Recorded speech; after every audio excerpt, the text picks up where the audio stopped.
Caleb Williams kind of admits it's not okay for franchise quarterbacks to cry. Does Quentin Johnston represent everything that has gone wrong for the Chargers? And Dennis Bouanga nears an MLS record currently held by an LAFC teammate. Good morning, I'm James. This is your daily dose of sports and snark for the greatest sports city in the world, Los Angeles. This is the faithful Angelenos Morning Report.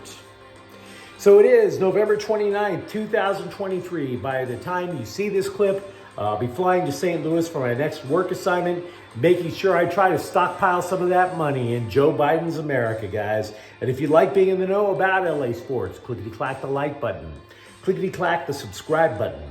There's a notification bell. Hit that. It'll let you know when we drop new content. Sharing is caring. Let people know we exist. And by all means, comment because it is for the greater good.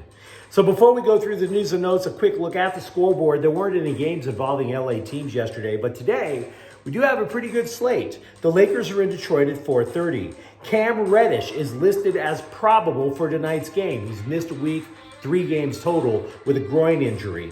The Clippers are at Sacramento. That will be at 7 o'clock. The Washington Capitals will be at the Kings at 7:30, and Eastern Washington will be playing USC basketball at 8 o'clock.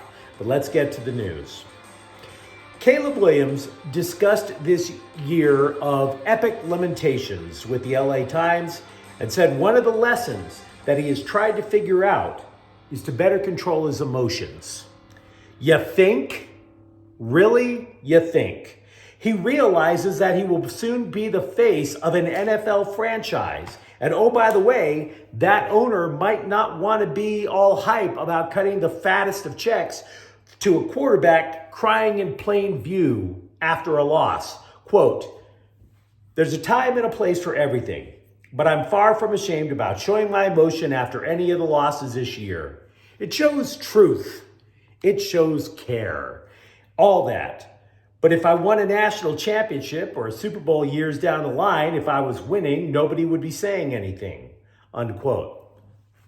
See what I'm saying by he's kind of admitting that it's probably not a good idea? But you see, in today's society, nobody ever wants to admit that they're wrong. We're all guilty of that. Not admitting when we're wrong. I don't know about crying in public, but we're definitely have trouble admitting when we're wrong. Caleb Williams is starting to try to figure it out. He's just not there yet. He also said it was a, quote, game time decision whether he declares for the NFL draft. Now, if you've been watching this channel for a while, you already know my opinion on that. I believe he should stay, not simply to help USC going over to the Big Ten. I think he needs for 2 reasons. 1, the more distance that he can put between himself and his public crying episodes on national TV, the better off he's going to be. The better off. Because that will definitely help in the interviews over at the NFL Combine. You can claim that you're not ashamed about showing your emotions. That is not the NFL way of doing things. Straight and simple. You're in with the Sharks. Sharks don't care if you shed tears. Number 2, Williams only played against 2 good defenses this year, and both got the better of him, both UCLA and Notre Dame. If Lincoln Riley can go up to Caleb Williams and make the case, hey, I get it, we've made a mistake, we're getting a good defensive coordinator, and we're going to build you a decent offensive line, maybe then the decision is not so automatic about going to the NFL.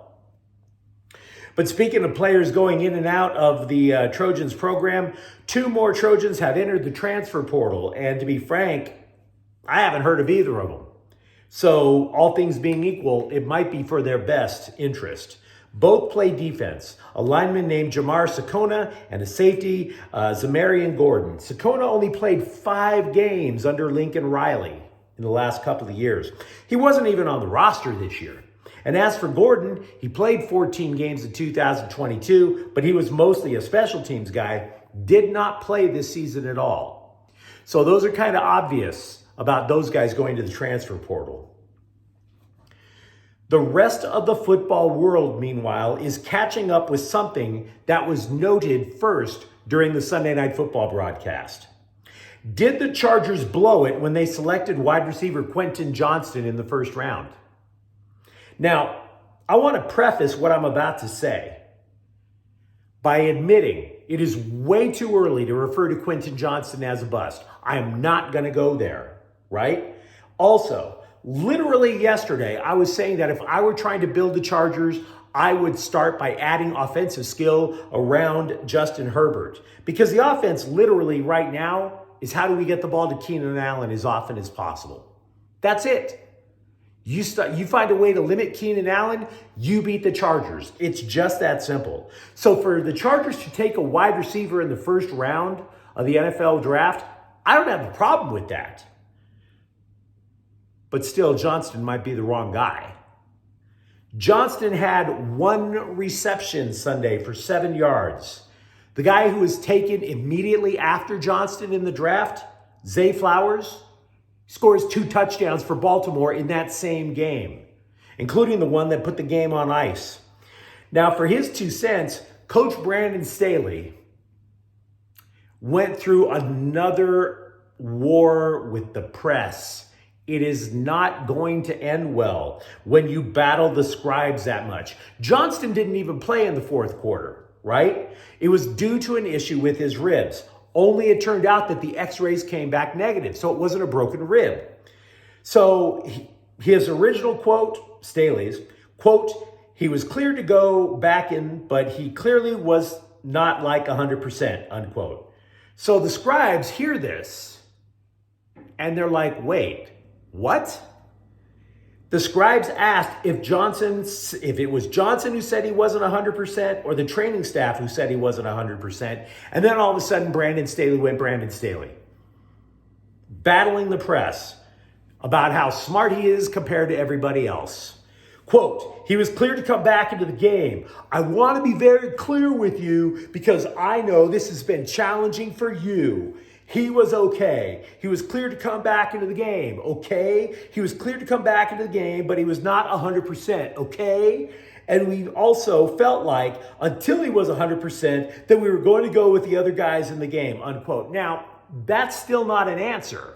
And the reason it's not an answer is because if you watch football, a lot of players play when they're not 100%. It's a very violent game. Nobody out there is 100% right now. Nobody. So another scribe goes, look, I don't mean to belabor the point here on Quentin, but you said, and then Staley goes, you are belaboring the point. The question, though, again, was going to be a fair one. Just like I said, if other players don't have to be 100% and they're in the game, why can't Quentin Johnston? To which Staley went Staley. It was a rib injury, okay? Your ribs affect how you breathe, okay? He plays a position where you have to reach in order to catch things, so it affects the position, okay? Well, all I can say in response, Coach, is I hope you're a lot more composed for your next job interview, okay? And if you're wondering, by the way, if you're a Chargers fan, and if you are frustrated, I don't blame you because Flowers, the guy from Baltimore, has 669 scrimmage yards and 3 touchdowns.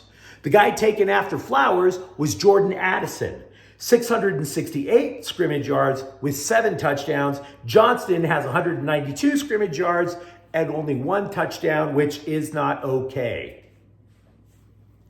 What do you want me to say, guys?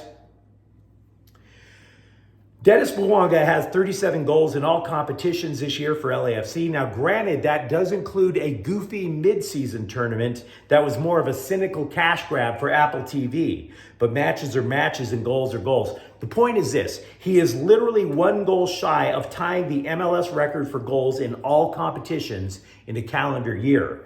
And the current record holder is teammate Carlos Vela. Now, for his part, Vela says he doesn't mind at all. Quote, if he, Bouanga, has to score 10 goals to get us the trophy, it's perfect for us, unquote. Vela being a good teammate.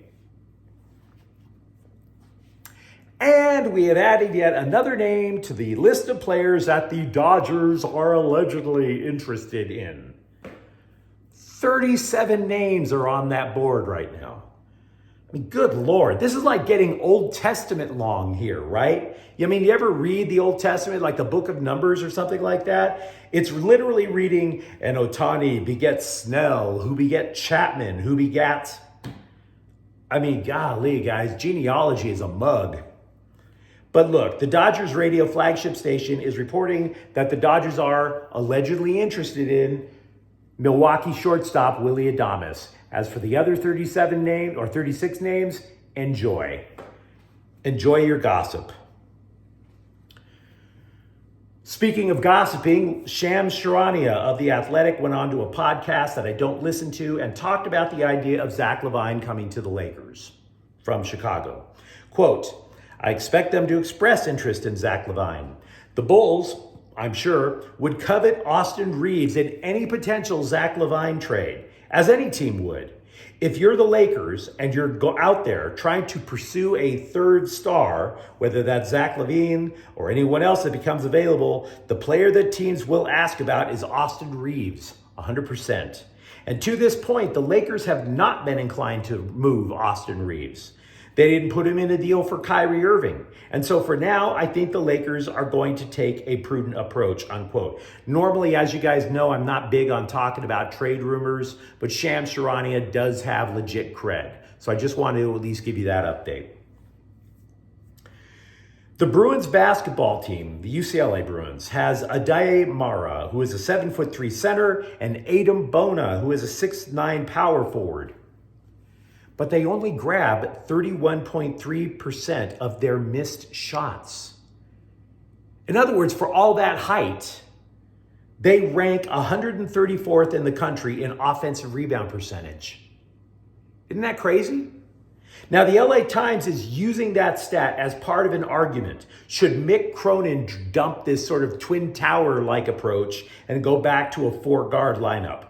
Now, I don't have the answer for that. I think it's way too early in the season to make that decision. But I have to give credit where it's due. It is a fair question. You let me know what you think in the comments thread. Are the LA Kings and not the defending Cup champion Golden Knights the best team in the Pacific Division? Yeah, I mean, Las Vegas, they have a lead in the division by 2 points. And it's still pretty damn early in the year, but LA has 3 games in hand. More to the point, they're the second best defensive team in the league. They haven't lost on the road yet, and they've lost the fewest games in regulation this year, just 3 times. They're always gaining points. Feel free to say a prayer for former Rams assistant coach Thomas Brown, who left the Rams last offseason to go to Carolina. The Panthers have fired head coach Frank Reich on Monday. We talked about that. Brown is the offensive coordinator with a rookie quarterback who has nobody to block for him and nobody to throw to. So that's job security. Brown didn't even get to call plays. Reich did. So now that Reich's out, it's obviously Thomas Brown's getting to call the plays. But it sounds cool. But oh, by the way, he also has to coach the running backs because they fired the running backs coach. So good luck with that game plan. But you let me know what you think in the comments thread. Talk to me about what Caleb Williams should do, whether it's go pro or stay at SC. Talk to me about Quentin Johnston's struggles with the Chargers. And if you enjoyed this content, don't forget to subscribe to Faithful Angelenos. We're talking LA sports every single day here. Thank you for watching. I'm James. We'll be back tomorrow. Faithful Angelenos is a Kian Corte El Queso production. Take care.